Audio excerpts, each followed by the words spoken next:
Good morning. Okay, so today a concept I wanted to explore a little bit was the idea that specificity allows for creativity. The first time I really explored this idea was in the realm of construction and construction management, and recognizing the importance of confident decision making for the design stage of a remodel or a new home build.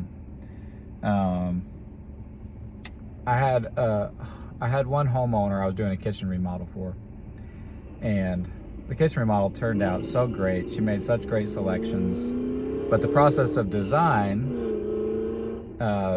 was slow and vague for a long time. In fact, she and I met many times trying to come to a decision about what she wanted to do in the kitchen. And eventually I realized I'm out past what I have the design knowledge or the expertise to help somebody get to the design. She didn't really know what she wanted. She just knew when she saw it, she would know it. And I didn't know how to get her there. So I brought in my interior designer, who's really good at that kind of thing. And we ended up having probably about 6 or 7 meetings together. And I really paid attention to the questions that my designer asked, because I tried so hard to get to a design with the homeowner and failed. So because of that, I was really listening carefully to what she was saying and the methodology she used, because eventually we got there and the homeowner really loved the finished product. And then I debriefed with the designer. I said, tell me your thought process here. And she did have several kind of structured thoughts of how she operated to help people get to a design, because she charged, I think, $75 an hour. So she didn't want to just, not be efficient with her time for the customer. And she said,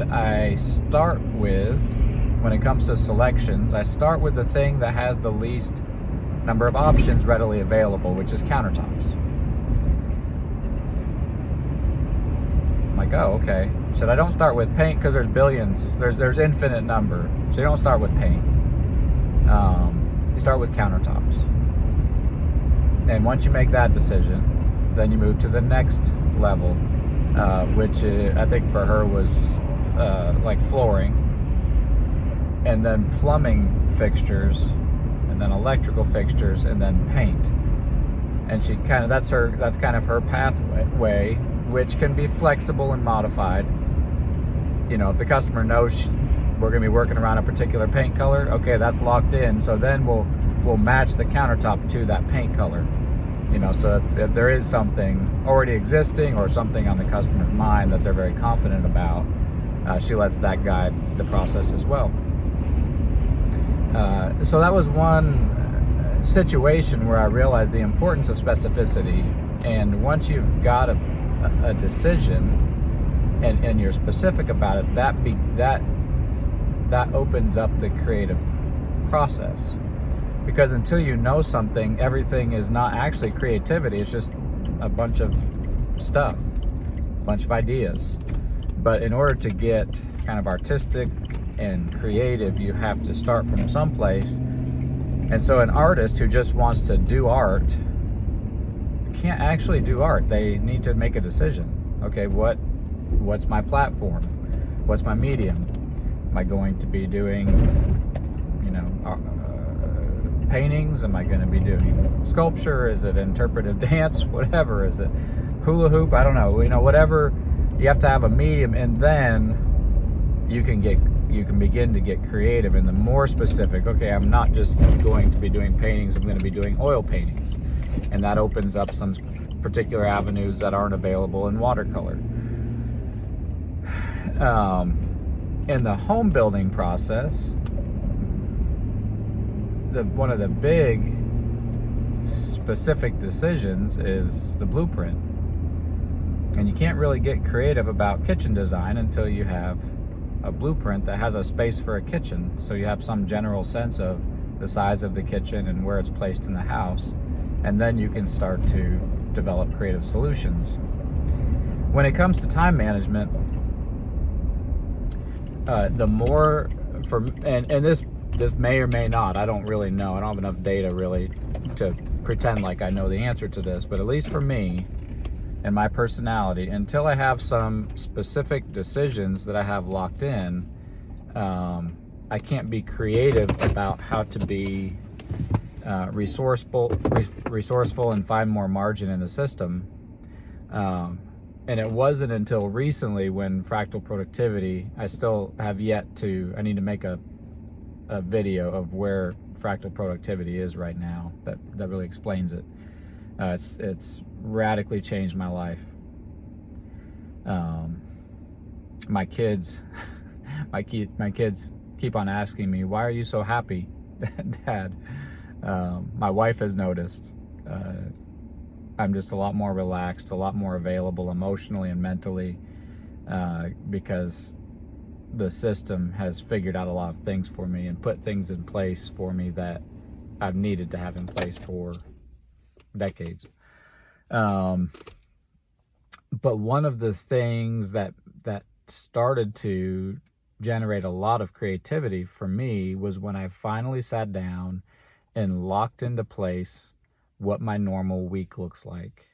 And I did it in Google Calendar, thanks to Ksenia. She recommended that I was doing it on paper, but Google Calendar was really the right option for the system, because I was able to kind of lock my normal work week, or my normal 7-day week, in all the things that are part of the rhythm of my week. Like I sleep pretty much the same time. We eat pretty much the same time. I make coffee the same time in the morning. I drink coffee with my wife. I do my youngest son's homework with him after supper. All the things that are just the normal part of my week. And each day is a little bit different. My work days are roughly the same, with a few different features to some of the different days, but by getting really specific and locking that in so I could look at it, that was like deciding I'm going to do sculpture as opposed to any other kind of art. And then you can really focus your attention on how to be a better sculptor and how to explore that and what you want to sculpt. But until you make that decision, you just have all these ideas. So by locking in my week, it opened up this creative part of me, to get more and more creative. So that first week that I did it, and my art, so to speak, is margin. Effortless infrastructure maintenance to create a beautiful, useful environment that's rich with margin, which is margin is untapped resources towards a goal. So utilizing my resources towards specific goals, and then margin is untapped parts of those resources, so untapped time. And I'm sure I'll be going into great detail on that. Margin is probably the thing I've thought about most in the last 5 years. I probably thought about that almost more than anything else that I've ever thought about in my life. Margin, what it means, what it is, how to use it, how to place it, how to watch it, what you can do with it once you've identified it. So it was really by creating specificity in my week that I began to see how little margin I had in my week, which was an important recognition. I felt it, but I couldn't observe it. I felt it because I'd start out the week with big plans, and by the end of the week hadn't gotten much done and would be frustrated week after week after week, month after month, year after year. But by taking a step back, solidifying what my weeks looks like, recognizing I've got almost no margin in my life. No wonder I'm not getting much stuff done, because I don't have a lot of resources to work with. I have the same 168 hours everybody else does, but I don't have a lot of discretionary time that I've built into my week. I immediately, after that first week of recognizing I really just have a few hours of margin to do all this stuff I want to do, like create YouTube videos about workflowy, and for you guys about the productivity method I'm creating. And I would wedge some of those things into my week, but it was always at the expense of other stuff.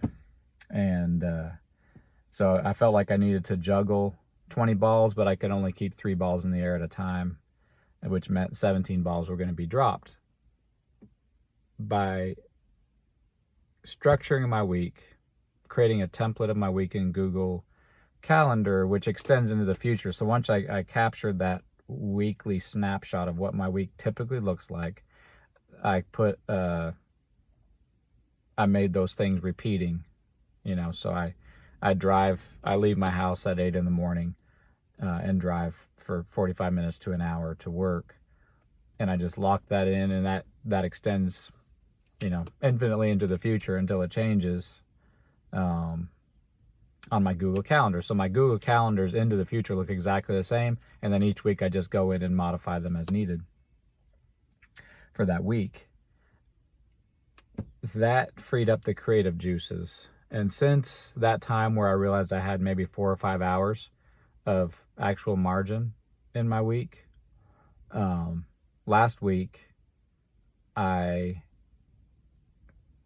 because of some decisions I've made about things to stop doing, essentially, or things to modify, or double pasture. If you watch the double pasture video where I can do multiple things at the same time, by the time I got everything into my calendar that I needed to get done, work-related, family-related, I need to get some paperwork done, all that kind of stuff, I had 17 hours of margin because I got really creative in making decisions about how I could open up space in my week.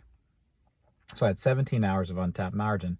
Was able, really, the last few weeks, I've always wanted to write. I've done a lot of writing, but it's always been just kind of wedged in, and I wedge it into my week when I do it by pushing other important things out.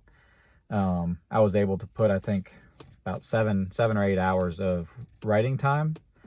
Got some other high payoff things into my week that I'm going to get done or have already gotten done. Got my taxes sent off Sunday, that kind of thing.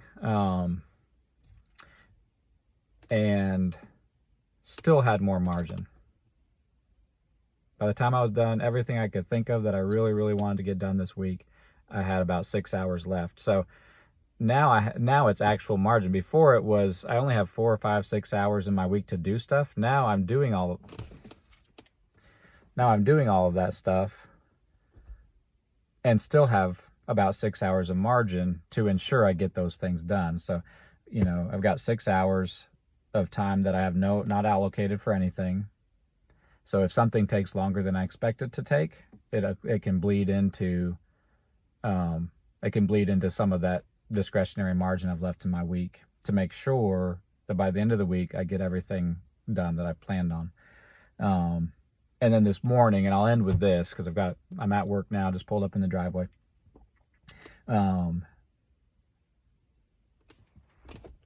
This is the kind of creativity that is freed up once I've created the structure and have the specific decisions mapped out in Google Calendar.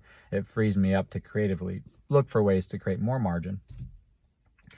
So in my normal work week for the last, however long, several years, at 7 o'clock, I go down, have coffee with my wife, sit and talk with her on our love seat until 7:30. And then I have slotted into my calendar from 7:30 to 8 o'clock, get ready to go to work. And that's going up, shutting my computer off, getting my briefcase, all the stuff in my briefcase, filling my water bottle for the day, eating breakfast, getting dressed in my work clothes, all this stuff, and then getting out to my truck and driving away. And so I kind of focused for the last couple of weeks, I've focused my attention on that particular half an hour, trying to figure out how to create more margin. And I've successfully, as of like the last couple of days, figured out how to free up 25 minutes and leave 5 minutes worth of stuff that I do every weekday, which is essentially standing up, kissing my wife, grabbing my briefcase and going out to my truck. Takes about 5 minutes. That other 25 minutes I was consumed by getting dressed, getting my breakfast, and getting my briefcase, and whatever other little things that I, need to make sure I do, grabbing stuff that I need to bring to work with me or whatever. I've double pastured or deleted. So typically I would wake up in the morning, put on sweatpants, put on a t-shirt, put on my fleece robe in the winter at least, when I got up in the morning, and then I would have to get changed to go to work. And I realized, you know what, is that really what I want to do with 5 minutes of my life every work day for the next 20 years? And if you do the math, that's like months of my life. Is that what I want to do with, a month of my life, is just get changed if I can help it? No, I don't want to do that. So instead of getting sweatpants on and kind of getting house clothes on, I wake up and put my work clothes on. So I've removed getting changed, which is, 5 minutes, 7, 8 minutes every morning, going into my closet and getting changed again. I just get my clothes on. So that frees up that 7 or 8 minutes with no real loss, other than a little tiny bit of comfort, sweatpants instead of jeans or whatever, but that's inconsequential to me. Breakfast, I've decided, you know what? I usually just eat a bowl of cereal anyway. I can eat granola and, a banana on my way to work. So I'll just pack my breakfast in my lunch box that I bring to work with me. So I can double pasture drive time with eating my breakfast, because I can eat and drive at the same time. So I don't have to take up time in that 30-minute time slot. And then the other thing I used to do in particular was go up. I would just stand up from my computer at 7 o'clock to go down and drink coffee. Instead, what I do is I just take a minute, pack everything up, turn off my computer, and go down and drink coffee with my wife. And so I don't have to go back up, which my office is upstairs, through a room, down a hallway, and into my office. And number one, a lot of times I would get distracted. Hey, right quick, I will just check this thing online or whatever. And then, get my notebook, get my financial folder, kind of my portable outbox, shut my computer down and all that stuff. I still do it. I just do it at a different time, freeing up that time between coffee and leaving. So today was kind of the first day I'd successfully freed up that time by double pasturing or moving things around where it wasn't really consuming time elsewhere, because I just either deleted or double pastured things. 25 minutes a day, 5 days a week, 52 weeks a year, roughly, is 108 hours, which is 2.5 work weeks that I've been consuming. I've been consuming that resource of time, doing things I didn't need to do in that way. So essentially, I've just gotten 2.5 work weeks of free time to play with. It's margin. It's a resource that I can now convert to some other goal. And so that's the kind of creativity that specificity allows, by being very specific in my attention to that half an hour, paying attention to what am I doing in this half an hour exactly? Oh, I'm getting breakfast, I'm changing, I'm going up to get my briefcase, I'm collecting little odds and ends that I want to, a tool or something I want to get from my garage to bring to the job. And doing that by double pasturing or deleting it, I've freed up, 2.5, roughly 2 weeks a year. So for the next 10 years, because I'm very routine driven, I know when once I've discovered a particular pattern, I'm the kind of person that just duplicates that pattern and tries to make it better and better. 2 weeks a year for 10 years is 20 weeks. So, in the next 10 years, in theory, I've found 20 free weeks to do something with. And you can do a tremendous amount in 20 weeks of, a 40-hour week. That's,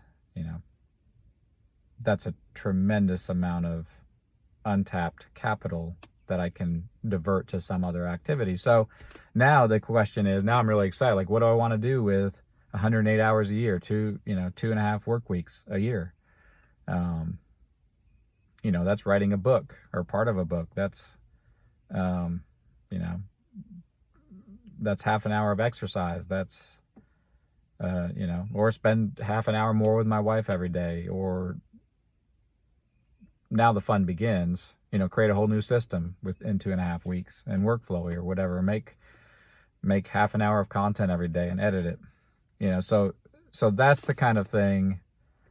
Now that I've got that half an hour, I'll decide what to do with it. I'll build that into the shape of my week and Google Calendar and start doing that. And then, and it's the kind of thing I do with margin, I'll use, because I know myself, I'm going to be using that margin to try and create even more margin. So maybe for the next month, I'll take that extra half an hour and just be looking for more margin to create. Time, energy, focus, finances. There's a lot of kind of resources in my life that I would love to, maybe I'll spend that half an hour learning how to save $1,000 a year. Similarly, but on a separate note, and I'll end with this.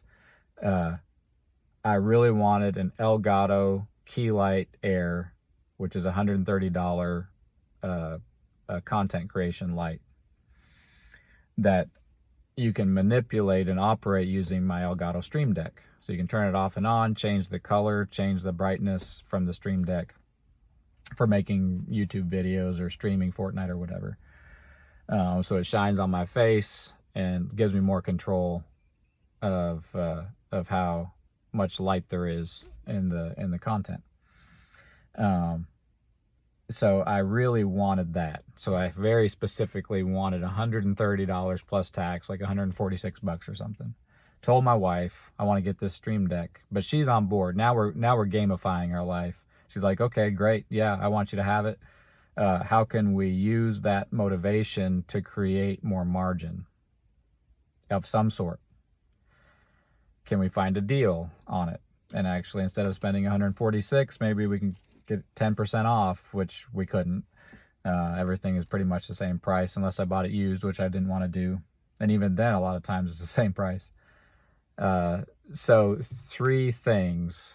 I was like, I'm super motivated. Whatever I put as an obstacle between me and getting that light, because I wanted it so bad. I've wanted it for years, and I saw the play. It was time. We had the money. Like, whatever obstacle I put in between me and going to Best Buy to buy that will get done very fast. So we had some particular debt we wanted to pay off. We'd made the decision. We had the money. And Gracie was like, okay, how about if one of the obstacles we put between you and doing that is actually writing the checks and getting them in the mail? Like, not just talk about it, not just theorize about it. Let's get those things paid off. Check. I'm like, well, let's, what else can we do? Gracie's garage door hasn't worked. My garage door, I don't use for my truck. I use for my tools. I have big kind of industrial storage racks that I have on my side of the garage for all my tools. But her side hasn't worked. I'm like, I'll get your garage door fixed, which I didn't want to do. Like, I knew it was going to be a pain in the butt. And there was something else. Can't remember what the other thing was. Oh, I said, I'll find the money for free. I won't, we have the money. I said, I'll find the money for free, because there must be some place where there's $130. So I just started thinking through, where is my money going? How can I change it? Is there a subscription I can delete that I don't use anymore, or don't want as much as I want that key light? And I remembered it was actually on my list of kind of, got in workflow, I've got financial brainstorms of a variety of things. And one of them was, I pay $15 a month on a particular business banking checking account. That it's $15 a month if I don't maintain a $500 a month running balance in it. But that particular account I only use because I don't like to give out my primary working capital account, because usually there's quite a bit of money in that, for there can be tens of thousands of dollars in there, but it's not necessarily mine. Part of it's mine, but most of it's going to be going to job materials and paying subcontractors. So I leave, that's kind of my bigger checking account. But then I have this small one if I need to do a transaction online. I would hate to get my identity stolen and they steal the information for that bigger bank account. So I leave this one, and I usually just leave $50 in it or something. And then if I have a $500 transaction, I'll just move it over right quick using my phone from the bigger one, make the transaction, it gets debited, and it goes back down to a small balance. So I actually went into my bank yesterday morning. I'm like, hey, I'm either going to change banks because I found a bank that will let me keep multiple accounts and run a 500 daily balance, but across all my all my accounts, not just per account. And so the lady's like, oh, we've got, what do you use that account for? So I explained it. She's like, oh, we've got a free business account for that. So there was $180 a year of free money I used. I mean, that's into the future, but that's $180 that I won't have to pay because of a simple decision with no discernible change. All it means is I can write only 5 checks on that account, and I don't write checks on that account. So no discernible change to my lifestyle, $180 freed up for just for 1 year, but then extend that into the next 10 years. That's because I've had it for many years, paying that $15 stupid fee. So that freed it up, in the next 10 years, that's $1,800 that I've freed up in theory. So that makes my key light, which was the motivation for that action, not just free, but that key light generated money for me because it made me make a decision that freed up financial margin. So there you go. Specificity is required, or at least usually a key component in creativity. So is there some area of your life that you can get really specific about? Go from kind of a vague idea to a very specific idea in order to free up your creative juices to figure out how you can make something happen. Have a good day.